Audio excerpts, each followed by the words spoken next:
En el corazón de África existe un pueblo donde casi todos son blancos, hablan afrikaans y viven bajo reglas que no aparecen en ningún folleto turístico. No es un set de filmación ni un error del mapa. Es Orania, un lugar real que rompe, incomoda y desafía todo lo que el espectador cree saber sobre Sudáfrica y sobre África en general. Mientras el imaginario global asocia este continente con diversidad étnica, mezcla cultural y heridas abiertas del pasado, Orania avanza en dirección contraria.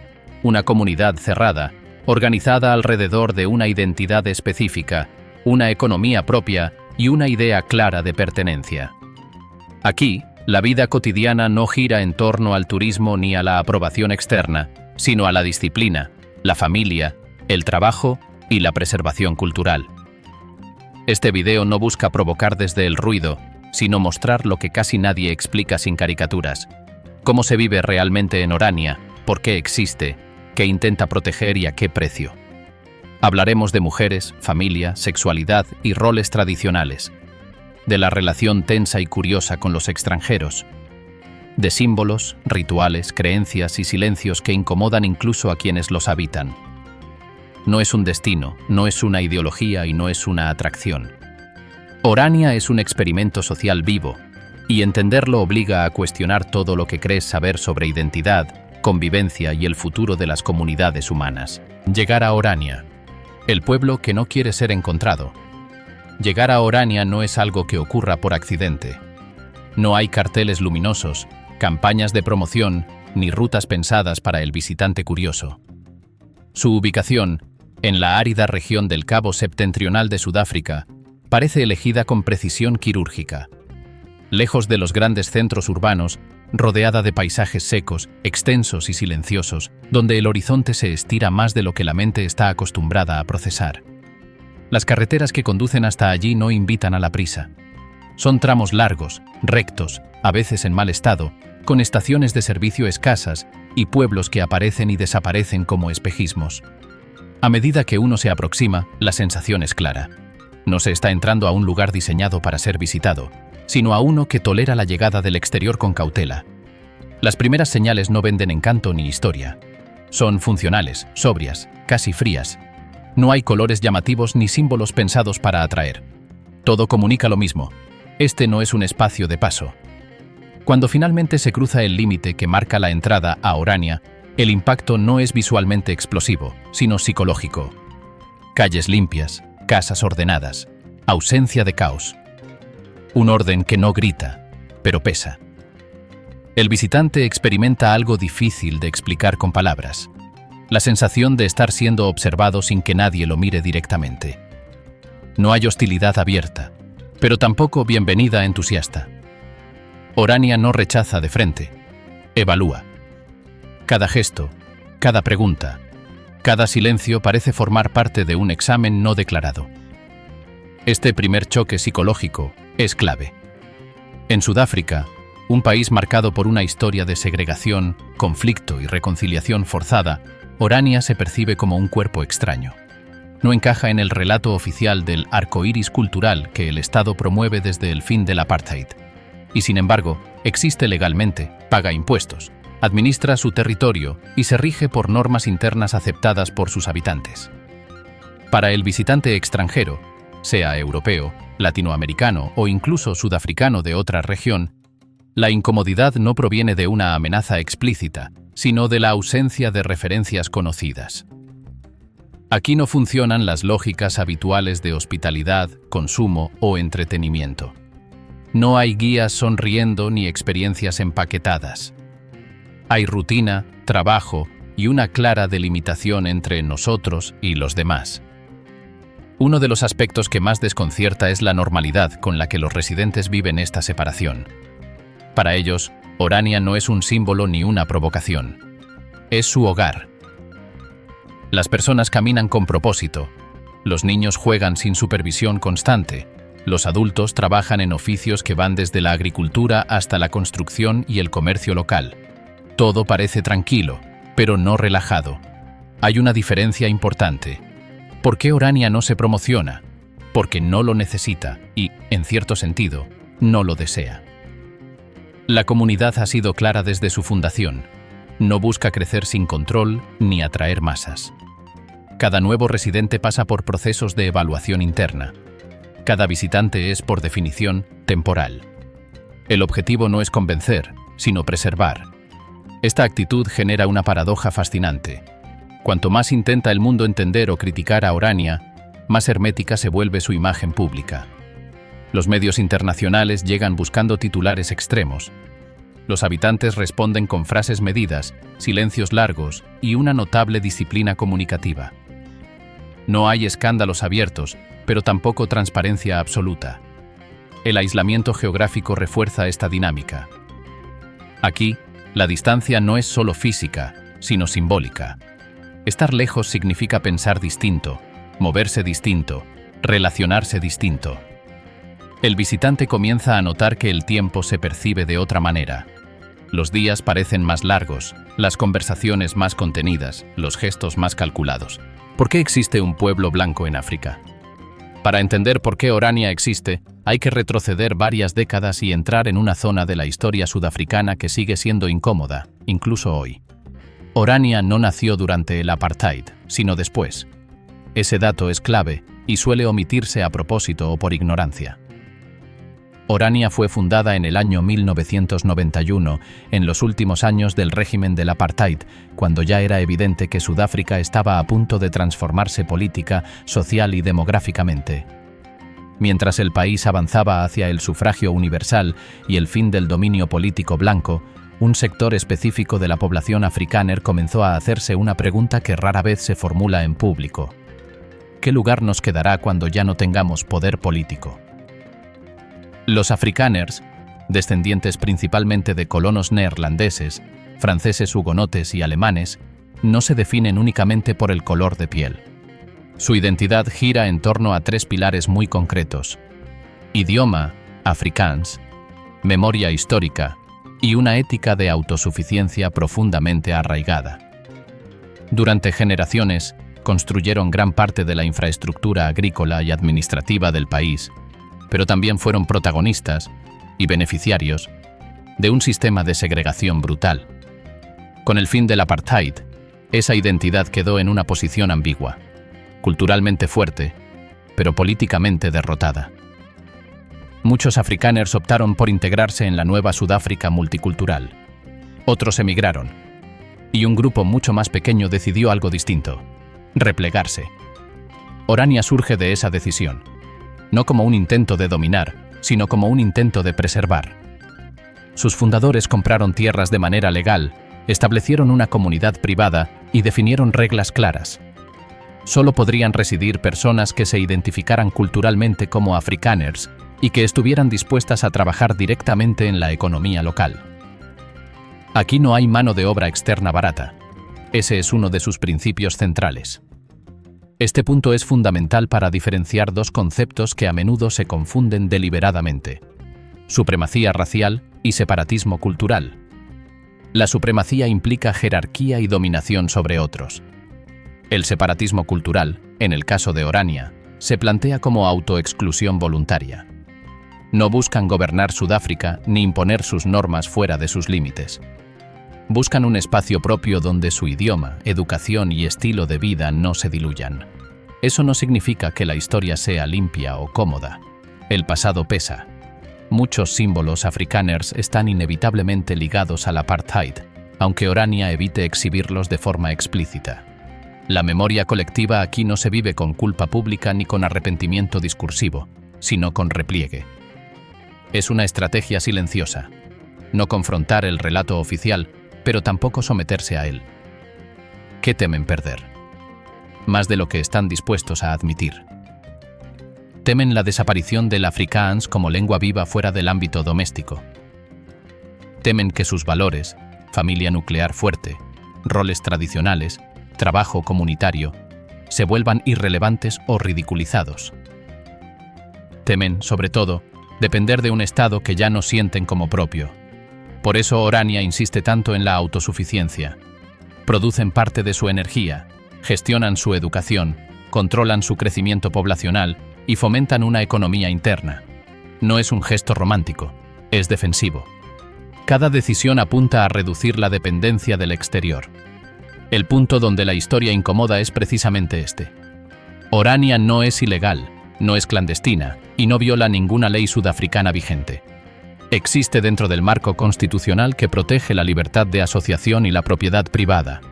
Esa legalidad es lo que más molesta a sus críticos, porque obliga a un debate más complejo que el simple rechazo moral. ¿Es Orania una respuesta correcta? Esa no es la pregunta que el pueblo intenta responder. La pregunta que se hicieron fue otra. ¿Cómo sobrevivimos culturalmente sin poder político? Y su respuesta fue retirarse, organizarse y cerrar filas. Entender Orania no significa justificarla ni condenarla automáticamente. Significa aceptar que es el resultado directo de una historia no resuelta, de miedos reales y de una identidad que se niega a desaparecer en silencio. África, en este caso, no es un escenario uniforme. Es un continente donde incluso lo que parece imposible existe. La vida diaria en Orania. Trabajo, rutina y disciplina. En Orania, el día no comienza con prisas ni con improvisación. Comienza con rutina. Aquí, la vida diaria está diseñada para eliminar la dependencia, no para maximizar la comodidad. Ese detalle marca todo lo demás. La mayoría de los residentes se levanta temprano, no por romanticismo rural, sino porque el trabajo manual sigue siendo el eje de la comunidad. La agricultura es una de las columnas centrales: huertos, cultivos de frutas, producción de forraje y pequeñas explotaciones ganaderas. No se trata de grandes latifundios industriales, sino de trabajo constante, físico y repetitivo. La tierra no se subcontrata, se trabaja. Junto a la agricultura está la construcción. Orania crece de forma controlada, pero cada nueva casa, taller o edificio comunitario suele levantarse con mano de obra local. Carpinteros, albañiles, electricistas. Muchos aprendieron el oficio dentro del propio pueblo. Aquí, llamar a una empresa externa no es la norma. Es casi una derrota simbólica. La autosuficiencia no es un lema, es una obligación práctica. El comercio interno completa el ecosistema. Pequeñas tiendas, panaderías, talleres mecánicos, cafeterías sobrias, servicios básicos. No hay grandes marcas internacionales ni centros comerciales. La oferta es limitada a propósito. El consumo excesivo no encaja con la filosofía local. Comprar lo necesario, reparar lo que se rompe, reutilizar lo que aún sirve. Uno de los elementos más llamativos es la moneda propia, el ora. El ora no reemplaza al rand sudafricano, pero circula dentro del pueblo como símbolo y como herramienta económica. Su función es clara: mantener el dinero dentro de Orania, reforzar el comercio interno y reducir la fuga de recursos. No es un capricho ideológico, es una estrategia económica de aislamiento controlado. Otro principio central es la ausencia total de mano de obra externa. En Orania no verás trabajadores migrantes ni personal contratado de comunidades vecinas. Todo, desde la limpieza de espacios públicos hasta el mantenimiento de infraestructuras, lo realizan los propios residentes. Esto tiene consecuencias directas. La vida es más dura, más lenta y menos eficiente que en ciudades modernas. Pero también refuerza una idea central: nadie es prescindible. El ritmo diario está atravesado por normas sociales claras, aunque pocas estén escritas. La puntualidad es valorada. El desorden se percibe como falta de respeto. La vestimenta es sencilla, funcional, sin ostentación. No hay una policía omnipresente, pero sí una vigilancia comunitaria constante. Todos se conocen, todos observan. Ese orden visible no nace del miedo, sino de la presión social. En un pueblo pequeño, la reputación lo es todo. No cumplir, no colaborar o destacar negativamente tiene consecuencias silenciosas. Menos oportunidades, menos apoyo, más distancia. No hay confrontaciones públicas frecuentes, pero el aislamiento interno es una sanción real. Desde fuera, esta vida puede parecer tranquila, incluso idílica. Pero la realidad es más exigente. Aquí no hay anonimato, no hay escapatoria rápida, no hay margen para la apatía. La disciplina no se impone con castigos, sino con expectativas constantes. Cada persona carga con el peso de representar algo más grande que sí misma. La continuidad del proyecto. Las familias educan a sus hijos bajo esta lógica. Desde pequeños aprenden que el trabajo no es opcional, que la comunidad está por encima del individuo y que la comodidad excesiva debilita. No es una vida diseñada para agradar, sino para resistir. Por eso, Orania no es cómoda. Carece de muchas facilidades modernas, ofrece pocas distracciones y exige una implicación constante. El silencio no es relajante, es denso. El orden no libera, obliga. Y la rutina, lejos de ser automática, es una prueba diaria de convicción. Quien se queda en Orania no lo hace porque sea fácil. Se queda porque cree que esta forma de vida, dura, disciplinada y cerrada, vale más que la incertidumbre del mundo exterior. Aquí, cada día es simple en apariencia y profundamente exigente en el fondo. Mujeres de Orania. Tradición, carácter y deseo regulado. Hablar de las mujeres de Orania exige abandonar estereotipos rápidos y observar con atención. Aquí, el rol femenino no se define por sumisión pasiva ni por una libertad individualista moderna, sino por una estructura comunitaria conservadora deliberadamente diseñada para sostener el proyecto cultural del pueblo. Todo, desde la educación hasta las relaciones, está atravesado por esa lógica. En Orania, la mujer ocupa un lugar central en la familia, entendida como la unidad básica de la comunidad. La maternidad, la estabilidad del hogar y la transmisión cultural son valores explícitamente promovidos. No se trata de una imposición legal, sino de una expectativa social fuerte. Muchas mujeres trabajan, estudian o emprenden dentro del pueblo, pero el ideal femenino sigue estando profundamente ligado al rol de cuidadora y formadora de la siguiente generación afrikáner. La educación refleja ese enfoque. Las mujeres de Orania suelen recibir formación académica básica sólida y, en muchos casos, capacitación práctica, administración, docencia, enfermería, oficios. El objetivo no es competir en un mercado global, sino fortalecer la autosuficiencia interna. El éxito profesional, tal como se entiende en las ciudades sudafricanas, no es la prioridad. Aquí, el prestigio social se mide de otra forma: compromiso, discreción, estabilidad. En términos de estética, la presencia femenina en Orania es sobria, vestimenta funcional, cuidada pero poco ostentosa. No hay culto abierto a la provocación ni a la exhibición del cuerpo. El lenguaje corporal es contenido. Posturas firmes, movimientos medidos, miradas directas pero breves. La feminidad no se expresa como espectáculo, sino como control. Esa contención, paradójicamente, es una de las características que más llama la atención a los visitantes. El carácter de estas mujeres suele ser fuerte, directo y práctico. Vivir en una comunidad pequeña, donde todos se conocen y donde la vida no es fácil, desarrolla una personalidad resistente. Aquí no hay espacio para la fragilidad teatral. Las mujeres participan activamente en el trabajo diario, en la organización comunitaria y en la toma de decisiones familiares. No son figuras decorativas, son pilares silenciosos. La sexualidad, sin embargo, está claramente regulada. Orania mantiene valores cristianos conservadores, relaciones formales, matrimonio, rechazo abierto a la promiscuidad. El deseo no se niega, pero se canaliza. Se espera autocontrol, discreción y coherencia entre discurso y conducta. La vida íntima es privada, no comentada, no exhibida. El escándalo sexual no solo afecta a la persona, sino a toda su familia.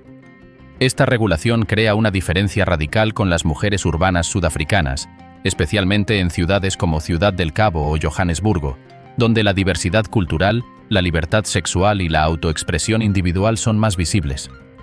En Orania, esas formas de vida no solo resultan ajenas, sino potencialmente desestabilizadoras. La comparación es inevitable para cualquier visitante. Aquí, la libertad se sacrifica en favor de cohesión. Cuando aparece la mirada externa, la dinámica se vuelve aún más tensa. La llegada de extranjeros, europeos, latinoamericanos u otros, despierta curiosidad, pero también cautela.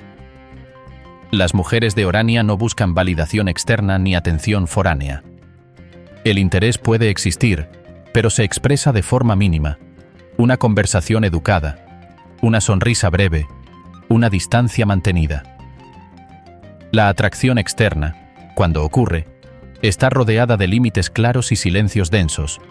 No hay coqueteo abierto ni juegos visibles. Cualquier acercamiento que cruce lo aceptable se enfría rápidamente.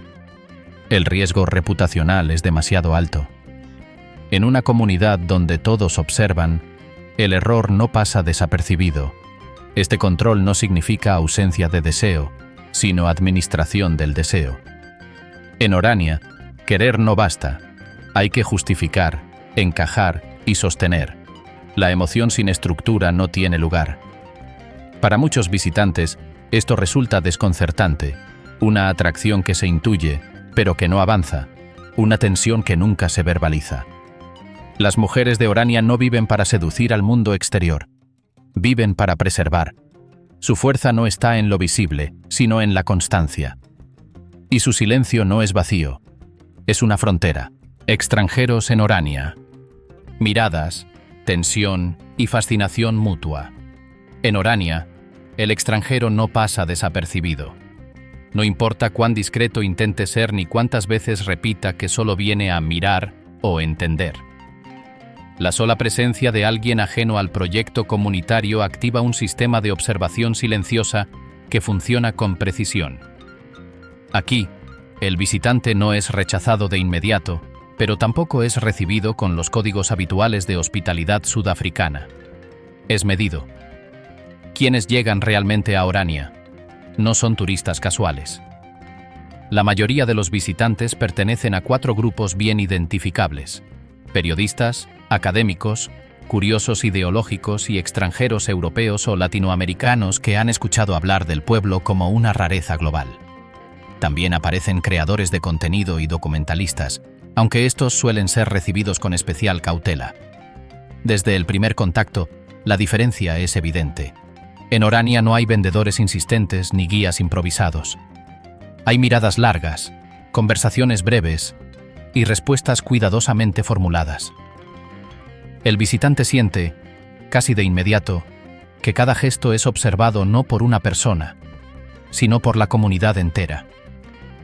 No es paranoia. En un pueblo pequeño, donde todos se conocen, cualquier novedad se comenta. El choque cultural es inmediato. Para muchos extranjeros resulta desconcertante ver un pueblo africano donde el Afrikaans domina el espacio público, donde casi todos son blancos, donde no existe mano de obra externa y donde símbolos históricos afrikaners se exhiben sin ambigüedad. La reacción inicial suele oscilar entre la curiosidad genuina y la incomodidad moral. Pero el choque no es unilateral. Para los residentes de Orania, el extranjero también representa una amenaza potencial, a la imagen del pueblo, a su narrativa interna, a su estabilidad. Existe una memoria colectiva de ser observados, criticados y malinterpretados por el mundo exterior. Esa memoria condiciona cada interacción. Las conversaciones con visitantes suelen ser educadas, pero estratégicas. Se habla de autosuficiencia, de cultura, de idioma, de historia. Se evitan temas explosivos o se responden con un lenguaje cuidadosamente neutral. No es ocultamiento total, pero sí control del relato. El visitante percibe que hay capas a las que no se le permitirá acceder. En este contexto aparece una dinámica compleja de atracción silenciosa y distancia. Para algunos extranjeros, especialmente europeos y latinoamericanos, Orania resulta fascinante precisamente por su rigidez. La idea de una comunidad cerrada, con roles claros y normas estrictas, despierta curiosidad, incluso admiración en ciertos perfiles. Para otros, genera rechazo inmediato. Desde el lado local, el extranjero despierta interés contenido. Su forma de hablar, de moverse, de mirar, rompe la monotonía del entorno. Pero ese interés rara vez se traduce en cercanía real. El contacto se mantiene en un nivel superficial, casi protocolar. Cualquier exceso es leído como una falta de respeto. En el plano personal, la incomodidad es una constante. El visitante siente que debe autocensurarse, medir palabras, evitar bromas, controlar gestos. En Orania, el humor irónico o la crítica ligera no funcionan. El error cultural no se corrige con disculpas, se registra y se recuerda. Existen historias documentadas de visitas tensas, periodistas que han sido acusados de tergiversar declaraciones, equipos de filmación a los que se les ha limitado el acceso, investigadores que, tras días de entrevistas, descubren que solo han escuchado la versión más pulida del discurso comunitario. Ninguna de estas situaciones termina en confrontación abierta, pero todas dejan una sensación de cierre invisible. Un caso recurrente es el del visitante que cree haber conectado con la comunidad, solo para darse cuenta, al irse, de que nunca fue realmente integrado. La cordialidad no equivale a aceptación. En Orania, la línea entre el dentro y el fuera es clara, aunque no esté señalizada. La fascinación mutua existe, pero es asimétrica. El extranjero suele marcharse con más preguntas que respuestas. El residente continúa su rutina sin alteraciones visibles. Orania no se transforma por la visita. Es el visitante quien sale transformado, o al menos descolocado. Este equilibrio, curiosidad sin apertura, diálogo sin entrega, es una de las claves de la supervivencia del pueblo. Orania no se cierra del todo, porque necesita ser entendida en cierta medida. Pero tampoco se abre, porque sabe que abrirse demasiado implica perder control. Lo que no se dice, críticas, polémicas y zonas grises. Hablar de Orania sin abordar las críticas sería contar solo la mitad de la historia. Este pueblo existe rodeado de controversia, y no por casualidad. Desde fuera, Orania es uno de los lugares más señalados de Sudáfrica.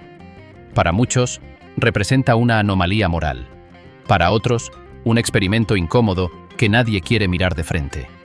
La palabra que más se repite cuando se menciona su nombre es racismo. Las acusaciones externas son claras y constantes. Se acusa a Orania de segregación racial, de mantener privilegios históricos y de intentar preservar una identidad blanca en un país marcado por el trauma del apartheid. Medios internacionales, activistas y parte de la sociedad sudafricana ven el proyecto como una versión moderna del aislamiento racial, aunque se presente bajo un lenguaje cultural o lingüístico. Desde esa perspectiva, el hecho de que la comunidad limite la residencia a afrikaners blancos es interpretado como discriminación directa, independientemente de los argumentos legales que se utilicen. Para muchos críticos, no importa cómo se formule, un pueblo que excluye por origen étnico no puede desligarse de una lógica racista. La respuesta oficial de Orania es distinta y cuidadosamente construida. Sus líderes insisten en que no se trata de supremacía racial, sino de autodeterminación cultural. Argumentan que Sudáfrica reconoce el derecho de comunidades culturales a preservarse y que Orania no impide a nadie vivir fuera de su territorio ni ejerce poder sobre otros grupos. Según esta visión, Orania no oprime, simplemente se aparta. También subrayan que el pueblo no recibe fondos estatales, que no utiliza mano de obra externa y que funciona bajo las leyes sudafricanas. Para ellos, la diferencia clave es entre imponer un modelo y elegir uno propio. No buscan gobernar Sudáfrica, buscan proteger un espacio reducido donde su idioma, su cultura y su forma de vida no se diluyan. Entre estos dos relatos hay hechos verificables y exageraciones mediáticas. Es cierto que Orania no es un enclave armado ni clandestino. No hay milicias, no hay discursos públicos de odio, no hay llamados a la violencia. El pueblo opera de manera abierta, recibe visitas, permite periodistas y mantiene relaciones legales con el Estado sudafricano. Pero también es cierto que la homogeneidad racial no es accidental ni simbólica. Está en el centro del proyecto. No es un efecto colateral, es un criterio de pertenencia. Y aunque se justifique en términos culturales, esa línea es difícil de separar de la historia racial del país. Ahí es donde el discurso se vuelve incómodo. Las zonas grises no terminan en la mirada externa. Dentro de Orania existen tensiones internas que rara vez se discuten públicamente. No todos los residentes viven la experiencia de la misma manera. La presión por encajar, por cumplir con expectativas sociales, religiosas y familiares, puede ser pesada, especialmente para los jóvenes. Algunos jóvenes crecen sintiendo que el mundo exterior es una amenaza constante, pero al mismo tiempo sienten curiosidad por él. Internet, aunque regulado socialmente, abre ventanas que el pueblo no puede cerrar del todo. Esto genera conflictos silenciosos entre generaciones. Padres que ven Orania como refugio, hijos que lo ven como límite. También existen tensiones económicas. Vivir sin mano de obra externa implica más trabajo, menos especialización y menos comodidad. No todos prosperan igual. En una comunidad pequeña, las diferencias económicas se notan más, y el discurso de igualdad cultural no siempre elimina resentimientos. Hay además un peso psicológico asociado al aislamiento. Vivir en un entorno donde todos se conocen, donde la reputación es clave y donde el margen de error social es pequeño, puede ser agotador. No hay anonimato. Cada decisión, cada relación, cada desviación del patrón es observada, aunque no se comente abiertamente. Para algunos, esa vigilancia implícita es seguridad. Para otros, es una carga. Hay residentes que abandonan Orania sin hacer ruido, sin declaraciones públicas, simplemente desapareciendo del relato oficial. Sus razones rara vez se documentan. Creencias, símbolos y teorías alrededor de Orania. Orania no se sostiene únicamente por leyes, territorio o economía. Su verdadero cimiento es simbólico. Desde fuera puede parecer un pueblo más, pero para quienes viven allí, cada detalle, desde el idioma hasta los rituales cotidianos, cumple una función clara: reforzar una identidad colectiva que se percibe como frágil y permanentemente amenazada. El lenguaje es uno de los primeros pilares. El Afrikaans no es solo un medio de comunicación, sino una declaración política y cultural. En Orania, hablar Afrikaans es un acto de pertenencia. Es la lengua en la escuela, en la iglesia, en el comercio y en los documentos internos. Mantenerla viva y dominante es visto como una forma de resistencia frente a un país donde el idioma ha perdido centralidad frente al inglés y otras lenguas oficiales. La simbología refuerza esa narrativa. Orania tiene su propia bandera, su propio himno y una iconografía que remite a la historia afrikaner. Monumentos, nombres de calles y celebraciones conmemoran episodios históricos específicos, muchas veces ignorados o criticados en el relato oficial sudafricano. Para los residentes, estos símbolos no representan nostalgia vacía, sino continuidad histórica. La mitología interna no se enseña como una doctrina formal, pero se transmite en conversaciones familiares, sermones religiosos y eventos comunitarios. La idea central es la supervivencia cultural. Orania se concibe a sí misma como un refugio, no para dominar, sino para no desaparecer. Esta narrativa es clave para entender por qué muchos residentes rechazan con tanta fuerza las acusaciones externas de racismo. Dentro del pueblo, la creencia dominante es que la identidad solo sobrevive si se protege activamente. Mezclarse demasiado, diluir costumbres o depender de estructuras externas se percibe como el primer paso hacia la desaparición cultural. Por eso, la autosuficiencia no es solo económica, sino moral. El cristianismo reformado cumple un rol fundamental en este entramado simbólico. No se trata únicamente de fe, sino de orden. La religión proporciona un marco ético claro, define roles, refuerza la autoridad familiar y legitima la disciplina comunitaria. Para muchos habitantes, la fe es el elemento que da coherencia al proyecto completo. Desde fuera, Orania genera interpretaciones radicalmente opuestas. Para algunos analistas internacionales, es un modelo de autodeterminación cultural. Un ejemplo extremo pero funcional de cómo una comunidad puede organizarse sin depender del Estado central. Para otros, es una amenaza simbólica, un recordatorio incómodo de divisiones raciales que Sudáfrica intenta superar desde el fin del apartheid. Los medios internacionales juegan un papel clave en esta obsesión. Orania es visualmente potente, conceptualmente provocadora y fácil de titular. El pueblo blanco en África es una frase que garantiza clics, debates y polémica. Cada reportaje suele llegar con una narrativa preconcebida, lo que refuerza la sensación interna de estar bajo ataque constante. Las teorías externas van desde las más benignas hasta las más conspirativas. Algunos ven a Orania como un laboratorio social que podría replicarse en otros contextos culturales. Otros sostienen que es una bomba de tiempo ideológica, una semilla de segregación que podría inspirar movimientos similares en otros países. También existen quienes exageran su influencia, atribuyéndole conexiones políticas o financieras que no han sido probadas. Esta atención constante refuerza el aislamiento psicológico del pueblo. Cuanto más se habla de Orania desde fuera, más se cierran filas dentro. La crítica externa, incluso cuando es legítima, suele ser interpretada como incomprensión o mala fe. Esto fortalece la narrativa interna de nosotros contra el mundo. Paradójicamente, Orania necesita esa atención tanto como la rechaza. La visibilidad internacional atrae visitantes, periodistas y curiosos, lo que genera ingresos y mantiene al pueblo en el debate global. Al mismo tiempo, esa exposición refuerza el miedo a ser malinterpretados o atacados culturalmente. Lo que pocas veces se discute es el impacto emocional de vivir bajo una carga simbólica tan pesada. En Orania no solo se vive una vida cotidiana, se representa una idea. Cada residente, consciente o no, se convierte en un símbolo. Esa presión constante de encarnar un proyecto histórico puede ser tan agotadora como cohesionadora. Orania no es solo un lugar físico, es una creencia en movimiento. Un conjunto de símbolos, relatos y decisiones que buscan demostrar que la identidad puede protegerse mediante el aislamiento y la disciplina. Para algunos, es una anomalía que no debería existir. Para otros, una advertencia. Para quienes viven allí, es simplemente su realidad.